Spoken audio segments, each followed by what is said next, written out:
Hi అండి, నమస్తే. అందరు ఎలా ఉన్నారు? నేను ఈరోజు ఇద్దరికి సరిపడే టమాటా పప్పు చేస్తున్నాను. జస్ట్ ఈ చిన్న గ్లాస్ కందిపప్పు తీసుకున్నాను. దాంట్లో కుక్కర్లో కందిపప్పు తీసుకుని దానికి కడిగేసి ఆయిల్ పోసుకుని తర్వాత దాంట్లో టమాటాలు, పచ్చిమిరపకాయలు, చిటికెడు పసుపు, ఓ స్పూన్ కారం, కొద్దిగా ఉప్పు వేసానండి. తర్వాత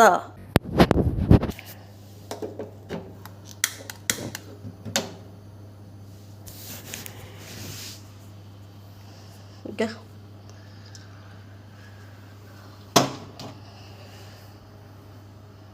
ఇదిగోండి, కుకింగ్ అయిపోతుంది. ఇది 3 విజిల్స్ వేసిన తర్వాత ఇంకా స్టవ్ ఆపేసేసి పక్కన పెట్టుకుని తర్వాత వేరే చిన్న బౌల్లో ఎల్లుల్లిపాయలు, జీలకర్ర, ఎండుమిరపకాయలు ఒక్కొక్క స్పూన్ తీసుకుని ఎల్లుల్లిపాయలు 3 రేకలు అయితే సరిపోతాయండి. 3 రేకలు ఎల్లుల్లిపాయలు, కొద్దిగా కరివేపాకు యాడ్ చేసుకుని పోపు వేసుకుని మళ్ళీ ఒకసారి కుక్కర్లో వేసేసుకుని లైట్గా సిమ్లో కాసేపు మంట పెట్టండి. Super taste.